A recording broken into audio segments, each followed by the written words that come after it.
It's official. The Kansas City Chiefs just won Super Bowl 58, and they're your back-to-back Super Bowl champions. We'll see next year if they could go, do the three-peat.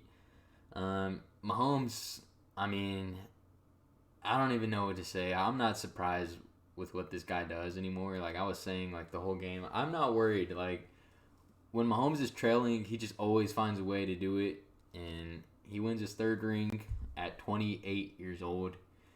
Let me know down below. Do you guys think that Mahomes will catch Brady?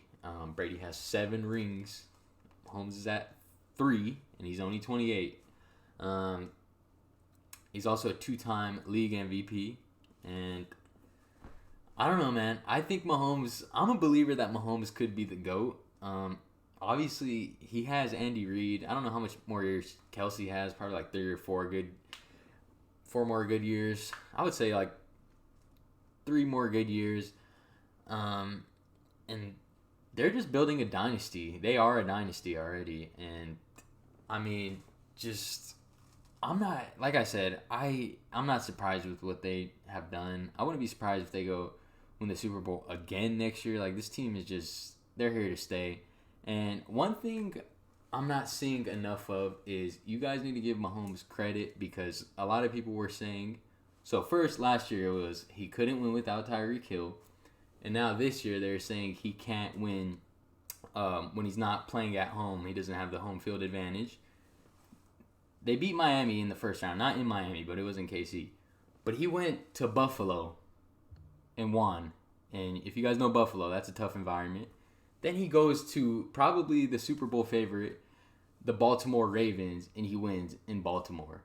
Like, this guy is just a beast. And obviously, he just won the Super Bowl, but it wasn't Vegas, neutral location, obviously. But, I mean, I just don't see enough credit. Like, this dude straight up beat, like, the best teams in the league. Miami in the first round, Buffalo second, and then Baltimore, who was probably, like I said, the Super Bowl favorite in the AFC Championship.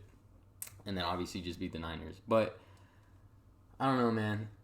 One thing I do want to cover here is I feel for the 49er fans. I really do. I know I come off as, you see me in my Kyler Murray jersey. I'm not supposed to like really root for the Niners. I do love Mahomes, but I wasn't really rooting for anybody this game. I do like Kittle and I like McCaffrey, so I was like I just wanted to see a good game, which I thought it was an amazing game. I seen some people talking shit, mostly in the first half, saying it was a boring game. But I mean, some people just don't appreciate a good defensive game, and that's what that was. And I appreciate a good defensive game. But I do want to cover some more stuff. Kelsey, he was frustrated. You saw him frustrated with Andy Reid, and some people were like making too big of a deal about it. Like it's a Super Bowl, and they took him out of that play. If you guys don't know why he was yelling at Andy Reid. So they just threw a bomb to, I believe, was it MVS? I believe it was MVS. I could be wrong about that. And they're trying to call hurry up, and then they take out Kelsey, and then Pacheco ends up fumbling.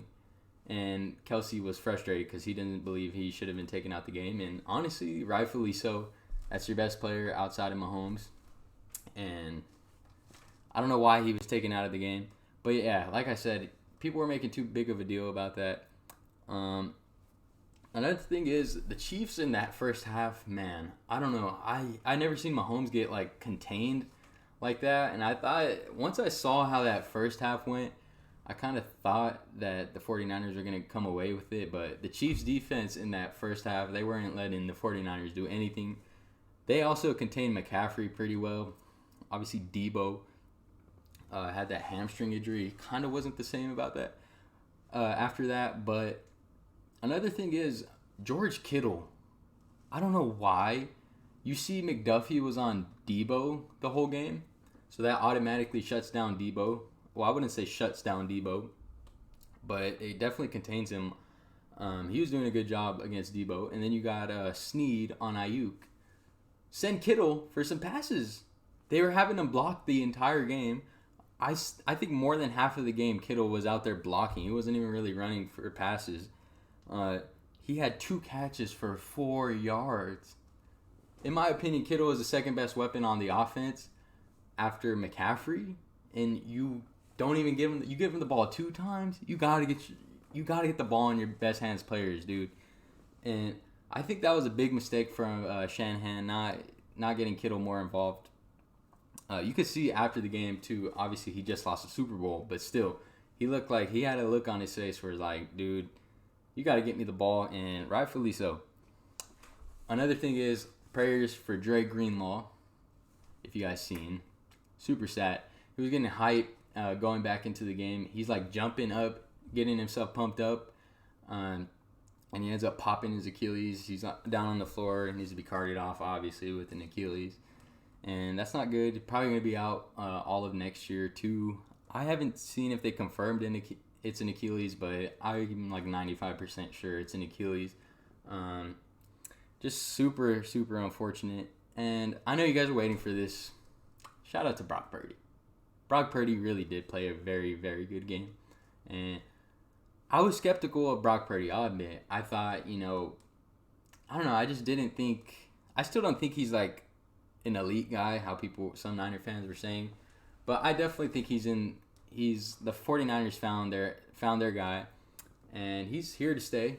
And shout out to Brock Purdy. I think he could be like a top 15, top 12, top 15 quarterback.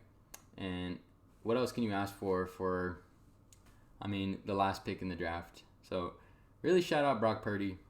I know you guys were waiting for that. I don't hate Brock Purdy, dude.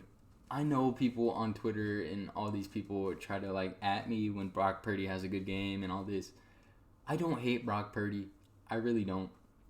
I was happy to see him, he played a good game. I'm not here to hate on Brock Purdy. You can't hate on Brock Purdy. He had a good game. He threw for 255 and a touchdown. Juwan Jennings threw the other touchdown to McCaffrey. That was a nice play. But, Brock Purdy did what he needed to do. And, you lose in overtime, and you lose to arguably one of the greatest quarterbacks of all time. Mahomes, he was just crazy. When he was trailing, the 49ers were up by 3 twice to when the Chiefs sent it to overtime. And then when it was actually in overtime, the 49ers were up 3. And obviously they scored that touchdown to McCole Hardman. But yeah, that's pretty much it. I just wanted to cover pretty much the basics of this game. We'll see. It just got confirmed that Mahomes did win the Finals MVP. That's how early I'm recording this. I didn't even watch the aftermath to see. I already knew Mahomes was obviously going to win the MVP. But, one more thing. Why are people so bothered by Taylor Swift? Am I the only one that doesn't really care? They show all the other celebrities throughout the game, and I don't know, it just doesn't bother me. Why are people so bothered by it? I just feel like people just want to be bothered by, anything. I don't know. Let me know if you guys actually care about that. To me, they show her for, 3 seconds, maybe every 10 minutes. Is it really that big of a deal? They show LeBron, they show all these other celebrities all the time. I know they show her a lot more, but still, they show her for 3 seconds. Come on. I don't know. I don't know if that's just me, but also let me know what you guys think about the Swift thing, and then let me know what you guys think about Mahomes. Is he going to go down as the GOAT? We'll see. But that was a great Super Bowl, and I'll catch you guys in the next one. Peace.